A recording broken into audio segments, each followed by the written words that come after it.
You are sitting in a modern dentist's chair, staring at a metal tray of wires, brackets, and bone-shaping screws, wondering why your teeth simply refuse to grow straight. Now, strip away the sterile room. Dissolve the orthodontic tools. Let the high-tech plastic and porcelain turn back into cold earth. Look at this 30,000-year-old hunter-gatherer skull, pulled from the deep silt of a European cave. It displays a jaw so wide and teeth so perfectly aligned, it looks like a work of modern cosmetic art. No crowding, no overlapping incisors, no impacted wisdom teeth hiding painfully beneath the bone. Every single tooth is exactly where it belongs, working in perfect, symmetrical harmony. How is this possible? These ancient people never saw a dentist. They never wore plastic night guards. They never had metal wires cemented to their teeth to force them into alignment. Yet, in the archaeological record, crooked teeth are an absolute anomaly. Almost every hunter-gatherer skull ever found has a wide, powerful jaw with 32 straight teeth. The truth is, your crowded bite isn't a genetic malfunction. It is the active, silent protest of a 300,000-year-old skeletal system trapped in a soft, modern world. If you ask the average person why their teeth are crooked, they will tell you it's genetic. They'll say they inherited their mother's small jaw and their father's large teeth, creating a biological traffic jam inside their mouth. It sounds scientific. It sounds logical, but it is flat out wrong. Think about it.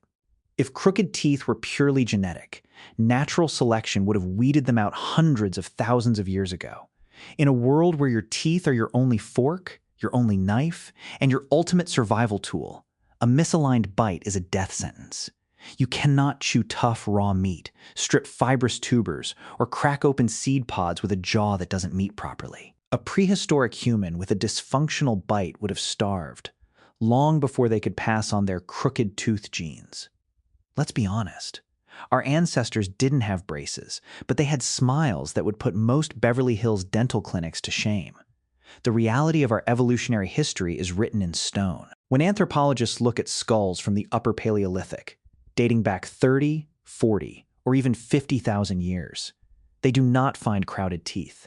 They find dental arches that are broad and spacious, jaws that had room to spare.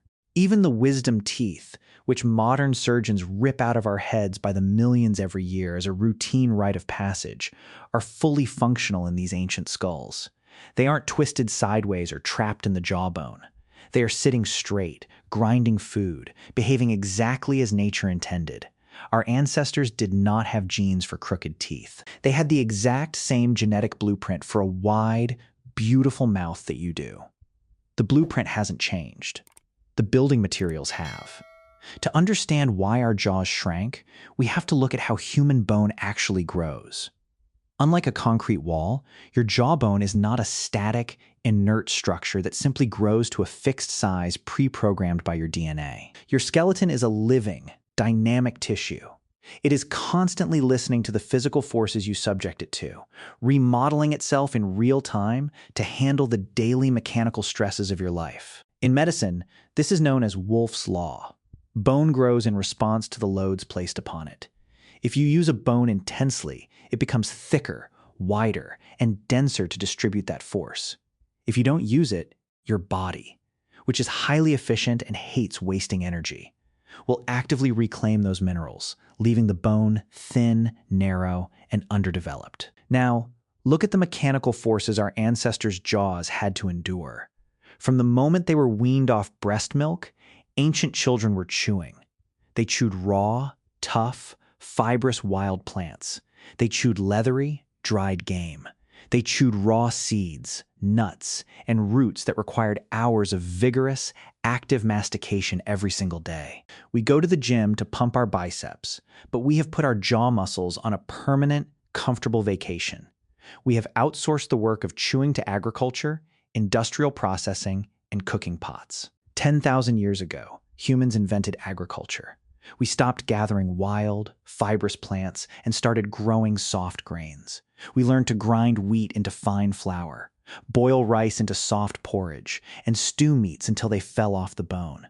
This was a massive survival win. Soft, Cooked foods are incredibly easy to digest, allowing us to absorb massive amounts of calories with minimal metabolic effort.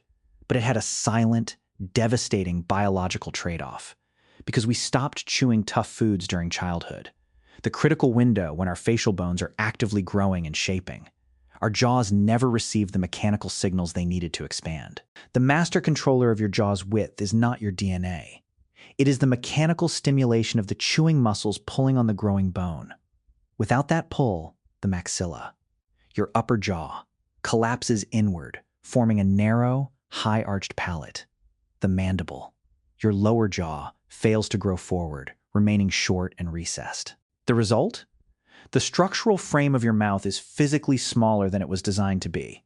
You still have the genetic instructions to grow 32 adult teeth, but you are trying to fit 32 chairs into a room built for 24. A narrow jaw is not just a cosmetic inconvenience. It is a structural health crisis. When your upper jaw fails to expand laterally, it doesn't just crowd your teeth. It actively encroaches on the floor of your nasal cavity. Your nose sits directly on top of your palate. If your palate is narrow and high-arched, it pushes upward, physically restricting the space inside your nasal passages. In other words, a small jaw means a smaller, restricted airway. Because your nasal passages are restricted, your brain registers a lack of oxygen. It makes an executive survival decision. It forces your mouth to drop open so you can breathe. You become a chronic mouth breather. This triggers a devastating biological feedback loop. When your mouth is open, your tongue drops to the floor of your mouth. In a healthy, wide-jawed ancestor, the tongue sits naturally pressed flat against the roof of the mouth. The tongue is a massive, powerful muscle. By resting on the palate, it acts as a constant, natural internal expander, pushing the upper jaw outward every time you swallow. But when you breathe through your mouth, that expansion force vanishes. Your cheeks, pulled down by gravity, exert a constant inward pressure on your upper teeth, collapsing the dental arch even further. It's a slow-motion architectural collapse of the human face. Your lower jaw is forced down and backward. Your chin recedes. Your posture bends forward just to keep your restricted airway open. You look tired because you are tired. Your body is fighting for oxygen every single night. This is why we have an epidemic of sleep apnea, chronic snoring, and daytime fatigue. This is why wisdom teeth are now a medical emergency. They aren't evolutionary mistakes that our bodies no longer need.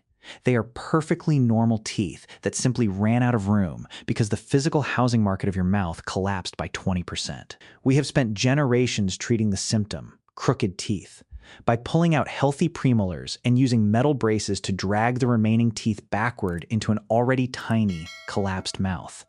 But what if we started treating the root cause? While you cannot completely regrow a fully fused adult skeleton without surgery, you can make significant, measurable improvements to your oral posture, facial muscle tone, and airway health today. This is not about quick cosmetic hacks. This is about restoring the biological signals your body has been starving for. Here is your actionable, 3-step system. Step 1, the tongue anchor. Your tongue must become the natural expander of your face. At rest, your lips should be closed, your teeth should be gently touching or slightly apart, and your entire tongue, including the back third, must be pressed flat against the roof of your mouth.